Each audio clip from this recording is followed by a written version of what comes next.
सनातन वेदे भक्ति चैनल में आपका स्वागत है। प्रातःकाल योगासन हम करते हैं। प्रथमासन भस्त्रिका करेंगे। जय श्री कृष्ण।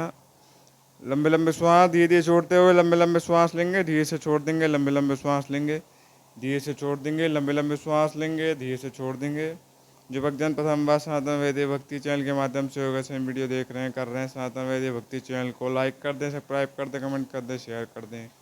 सोशल मीडिया पर ही फॉलो कर सकते हैं, ट्विटर पर, इंस्टाग्राम पर, फेसबुक पर। जो भक्तजन प्रथम दिवस से देख रहे हैं, अधिक से अधिक शेयर कर दें ताकि अन्य लोगों का भी लाभ हो सके। इसी प्रकार प्रातःकाल योगासन सभी को करना है ताकि रोग आदि व्याधि से बचे रहें।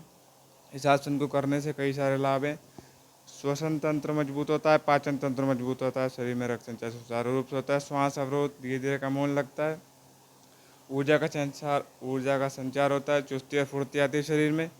इसी प्रकार पीठ को सीधा रखते हुए करना है सभी को। जो प्रथम बार कर रहे हैं, मध्यम मध्यम गति से श्वास लेंगे।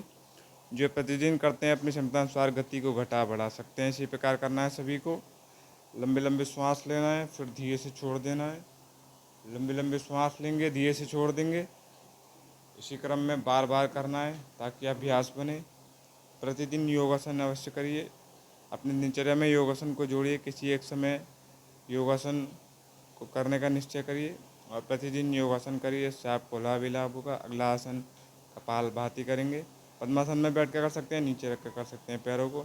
इसमें तेज़ी से श्वास लेकर धीरे से छोड़ देंगे, तेज़ी से श्वास लेकर धीरे से छोड़ देंगे। इसी क्रम में बार बार करते जाएंगे, अभ्यास आपका बनता जाएगा। इस आसन को करने से कपाल यानी माथा, भाती यानी तेज, माथे का तेज, मुख का तेज बढ़ेगा। श्वसन तंत्र मजबूत होगा, पाचन तंत्र मजबूत होगा, शरीर में रक्त संचार सुचारू रूप से होगा, सिर दर्द कम होगा, मधुमेह जैसे रोग कम होंगे और पेट की अतिरिक्त वसा कम होगी और अन्य आदि लाभ है इस आसन को करने से। इसी प्रकार सभी लोग प्रातःकाल योगासन करेंगे। तेज़ी से श्वास लेकर धीरे से छोड़ देंगे। इसी क्रम में बार बार करते जाएंगे तो अभ्यास आपका बनता जाएगा। जितनी क्षमता है उतनी देर तक ही करेंगे। 30 सेकंड शुरू करते हुए अगले आसन पर जाएंगे। अनुलोम विलोम दाएं श्वास नलिका से लेकर बाएं श्वास नलिका से लेंगे। इसी प्रकार करते रहेंगे। इस आसन करने से दाएं बाएं मस्तिष्क में रक्त संचार सुचारू रूप से होगा और थायराइड, हार्निया जैसी बीमारी में भी सहायता होगी। रक्त संचार सुचारू रूप से होगा रक्त की धमनियों में और हाइपरटेंशन, हाई बीपी, एंजाइटी जैसे रोग धीरे धीरे कम होते जाएंगे। बाएं श्वास नलिका सूर्य नाड़ी है और दाएं श्वास नलिका चंद्र नाड़ी है।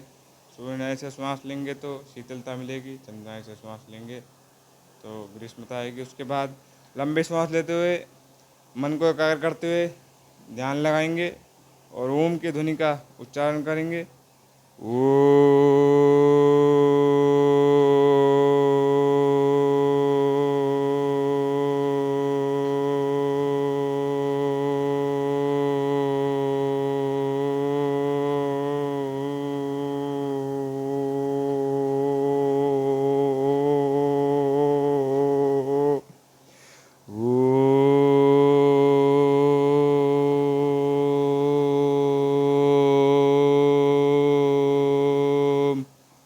इसी प्रकार ओम की ध्वनि का उच्चारण करना है सभी को। मन को एकाग्र करना है। मन बार बार भटकेगा परंतु बार बार प्रतिदिन आप अभ्यास करेंगे ध्यान का तो मन एकाग्र होने लगेगा।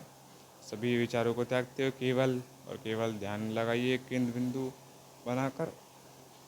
जैसा कि भगवान श्री कृष्ण गीता में अर्जुन को बता रहे हैं कि मन को एकाग्र करने के 2 मार्ग हैं, ज्ञान मार्ग और वैराग्य मार्ग। ज्ञान की दृष्टि से आप देखेंगे पंचभूतों से बना है शरीर। जल, वायु, गगन, अग्नि, पृथ्वी, पंच तत्व पंचभूतों में लीन हो जाते हैं। भारी आवरण से जो स्थूल शरीर कहते हैं नाश हो जाता है। उसके बाद सूक्ष्म शरीर आता है, आत्मरूप परमात्मा में लीन होता है कुछ दिवस बाद। उसके बाद कारण शरीर पाप पुण्य भोगने के लिए जाता है, ज्ञान की दृष्टि है। उसके बाद वैराग्य की दृष्टि से आप देखेंगे समस्त जगत जड़ चेतन जीव परिवर्तनशील है। सभी वस्तु जीव जंतु सभी परिवर्तित होते रहते हैं। इस क्षण भी हम और आप परिवर्तित हो रहे हैं परंतु परमात्मा है परिवर्तनशील है, सदा सर्वदा एक अवस्था में रहते हैं। कि कहा गया परम सत्यम जगत मिथ्यम, परमात्मा ही परम सत्य है और बाकी सब परिवर्तनशील है, इसलिए असत्य है। और श्रीमद् भागवत में भगवान वेद व्यास, शौनकादिक और 88 मुनियों को मंगलाचरण में कह रहे हैं कि सत्यम परम धीमहि, किसका ध्यान करें? हरि का ध्यान करें, नारायण का ध्यान करें। भगवान एक ही है, देवता अनेक हैं, भगवान के रूप अनेक हैं। हाथों किस्तों आँखों पर रखेंगे, ज्योति बढ़ेगी। जब तक गर्म हो जब तक रखेंगे और कुछ समय तक रखेंगे। ढकना है, केवल दबाना नहीं है। कुछ देर तक रखेंगे तो शुद्ध भाव से करेंगे। जिस भाव से करेंगे उसी भाव से आपके शरीर पर प्रभाव पड़ेगा। आँखों को झपकाएंगे, आँखों को झपकाना भी अति आवश्यक है।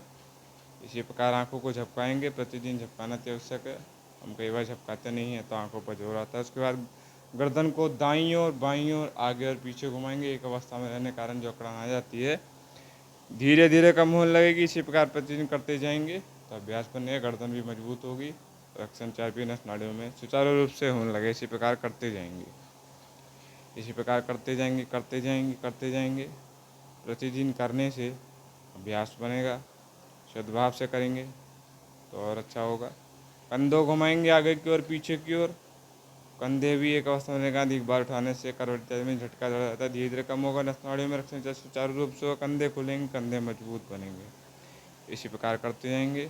प्रभु को प्रणाम करेंगे। उसके बाद पैरों को सीधा करते हुए, हाथों को आगे करते हुए कलाइयाँ गोल गोल घुमाएंगे और पंजों को ऊपर और नीचे की ओर करेंगे। कलाइयाँ गोल गोल घुमाने से कलाई इत्यादि में जो अकड़न दर्द हो जाता है धीरे धीरे कम होने लगेगा। पंजे ऊपर नीचे करने से पीठ इत्यादि का दर्द धीरे धीरे कम होता जाएगा। प्रतिदिन अभ्यास करेंगे तो आपको लाभ ही लाभ होगा। इसी प्रकार करते जाएंगे। प्रतिदिन करने से अभ्यास बनेगा और निश्चित तौर पर लाभ होगा। हाथों से एड़ी को छुएंगे। शरीर में लचीलापन भी अति आवश्यक है। इसी प्रकार छूते जाएंगे। उसके बाद पीठ के बल लेटते हुए पवन मुक्तानासन करेंगे। दोनों पैरों को मिलाते हुए, जैसे छाती को मिलाते हुए, दोनों हाथों को उठाते हुए, घुटनों को दबाते हुए नासिका को घुटनों की ओर लाएंगे। कुछ क्षण रोकेंगे, 15-30 सेकंड, और श्वास लेते रहेंगे। शासन को करने से पवन संबंधी रोगों से आप मुक्त हो जाएंगे, जैसे गैस, एसिडिटी, पेट फूलना, अन्य आदि रोग। प्रतिदिन करेंगे, अभ्यास बनेगा। पाचन तंत्र भी मजबूत होगा, नाभि की नसनाड़ियाँ भी मजबूत होंगी, पीठ इत्यादि में भी जो दर्द होता है वो भी धीरे धीरे कम होता जाएगा। इसी प्रकार संतुलन बना के करते रहेंगे। श्वास लेते रहेंगे, शुद्ध भाव से करेंगे। जैसे कि भगवान ने गीता में 9वें स्कंद के 26वें अध्याय में कहा है कि पत्रम पुष्पम फलम तोयम यो मे भक्त्या परीक्षते तदम भक्तो परतम अस्नामि प्रेतात्मना। जिस भाव से करेंगे, जिस भाव से समर्पित करेंगे, फल फूल एक, पत्र एक, फल एक, अन्य कोई भी प्रिय वस्तु, जल, जो भी समर्पित करेंगे उसे स्वीकार कर कर आपको मोक्ष प्रदान करूँगा। उसके बाद सेतु बंधन आसन करेंगे। पीठ को उठा देंगे बीच से और हाथों से एड़ियों को छुएंगे। श्वास लेते रहेंगे, संतुलन बना के रखेंगे। इस आसन करने से फेफड़ों में श्वास लेने की क्षमता बढ़ेगी और छाती और फेफड़े खुलेंगे। कंधे गर्दन मजबूत होंगे, पीठ में लचीलापन आएगा और मेटाबॉलिज्म बढ़ेगा। थायराइड और हर्निया जैसी बीमारी में सहायता होगी। पैर मजबूत होंगे, glute muscle, calf muscle, hamstring सभी मजबूत होंगे। इसी प्रकार करते रहेंगे। श्वास लेते रहेंगे, संतुलन बना के रखेंगे। सकारात्मक भाव से करेंगे, सकारात्मक प्रभाव होगा। नकारात्मक से करेंगे तो नकारात्मक प्रभाव होगा। इसी प्रकार करते जाएंगे। प्रतिदिन करना है, अभ्यास बनाना है। रोग आदि व्याधि से बचे रहना है। अन्य लोगों को भी प्रेरित करना है प्रतिदिन योगाभ्यास के लिए। प्रतिदिन इसी प्रकार करना है। नीचे रख देंगे, फिर दोबारा से उठाएंगे ऊपर की ओर और श्वास लेते रहेंगे। इसी प्रकार संतुलन बना के रखेंगे। हाथों से एड़ियों को छुएंगे, तो छूने का प्रयास करेंगे। प्रथम बार में अगर नहीं छू पा रहे हैं तो इसी प्रकार करते हैं, नीचे रख देंगे। उसके बाद चक्रासन करेंगे। हाथों कंधों के सामने लाते हुए पीठ को और पैरों को उठा देंगे। पंजों के बल रख देंगे। बहुत ही सावधानी के साथ सहायक की सहायता लेते हुए, वस्तु का सहारा लेते हुए करेंगे। धीरे से उठा देंगे। शासन करने से पीठ में लचीलापन आएगा। Glute muscle, hamstring, calf muscle सभी मजबूत होंगे। कंधे, कमर, गर्दन मजबूत होंगे। फेफड़ों में श्वास लेने की क्षमता बढ़ेगी। मेटाबॉलिज्म, हार्निया, थायराइड जैसी बीमारी में सहायता होगी। पैर मजबूत होंगे और अन्य आदि लाभ हैं शासन करने से। इसी प्रकार करते जाएंगे, अभ्यास आपका बनता जाएगा। उसके बाद ऊर्ध्व सर्वांगासन करेंगे। दोनों पैरों को मिलाते हुए धीरे धीरे ऊपर की ओर कर लेंगे। फिर धीरे से निचले भाग को ऊपर की ओर उठा देंगे, बहुत ही धीरे से, और हाथों को कमर पर रख लेंगे, संतुलन बना कर रखेंगे, श्वास लेते रहेंगे। इस आसन करने से पाचन तंत्र मजबूत होगा, शरीर में रक्त संचार सुचारू रूप से होगा, टॉक्सिक पदार्थ बाहर निकलेंगे, कंधे कमर कोहनी सभी मजबूत होंगे। संतुलन बना कर रखेंगे, श्वास लेते रहेंगे। इसी प्रकार करते जाएंगे, अभ्यास बनता जाएगा। बहुत ही सावधानी के साथ नीचे की ओर लाएंगे और धीरे से रख देंगे। उसके बाद पुनः करेंगे एक बार फिर, धीरे से उठाते हुए संतुलन बना के रखेंगे। इसी प्रकार सांस लेते रहेंगे, संतुलन बना कर रखेंगे। प्रतिदिन करेंगे, अभ्यास आपका बनता जाएगा, निश्चित तौर पर लाभ भी होगा आपको। बहुत ही सावधानी के साथ धीरे धीरे नीचे की ओर लाएंगे पैरों को और बहुत ही धीरे से नीचे की ओर रख देंगे। बहुत सावधानी के साथ करना है, जल्दबाजी नहीं करना है। धीरे धीरे नीचे की ओर रख देंगे। उसके बाद हलासन करेंगे, पीठ के बल लेटते हुए, दोनों पैरों को मिलाते हुए धीरे धीरे पीछे की ओर लाएंगे, धीरे धीरे पीछे की ओर लाएंगे और बहुत ही सावधानी के साथ रख देंगे। सहायक की सहायता वस्तु का सहारा लेकर ही करेंगे। सावधानी के साथ इस आसन को करने से पीठ में लचीलापन आएगा, पैरों की अतिरिक्त वसा कम होगी, पेट की भी, हार्निया, थायराइड जैसी बीमारी में सहायता होगी, मेटाबॉलिज्म बढ़ेगा, नर्वस सिस्टम मजबूत होगा, ग्लूट मसल, हैमस्ट्रिंग सभी एक्टिवेट होंगे, कंधे मजबूत होंगे। हाथों को सीधा रखेंगे और धीरे धीरे पैरों को आगे की ओर लाएंगे। इसी प्रकार करना है, बहुत ही सावधानी के साथ धीरे धीरे। एक बार पुनः करेंगे, दोनों पैरों को मिलाते हुए धीरे धीरे पीछे की ओर लाएंगे और रख देंगे। श्वास लेते रहेंगे, संतुलन बना के रखेंगे। इस प्रकार करते जाएंगे। पुनः पैरों को धीरे धीरे आगे को लाएंगे, धीरे से रख देंगे। उसके बाद उत्थानासन करेंगे, पैरों को मोड़ते हुए, पंजों का बल रखते हुए, हाथों को कंधों की दिशा से पीछे की ओर लाना है और एड़ी पर रख देना है। पीठ को थोड़ा सा झुकाते हुए एड़ी पर रख देना है। इस आसन को करने से कंधे, गर्दन, फेफड़े, छाती के मसल खुलेंगे और पीठ इत्यादि में नसादी दबने से दबाव हो जाता है, वो धीरे धीरे खुलने लगेगा। Glute muscle, hamstring, calf muscle सभी मजबूत होंगे, पैरों में भी मजबूती आएगी। इसी प्रकार प्रतिदिन करेंगे, अभ्यास बनेगा आपका। उसके बाद पैरों को मोड़ते हुए, हाथों को पैरों पर रखते हुए घुटने सीधे करने का प्रयास करेंगे।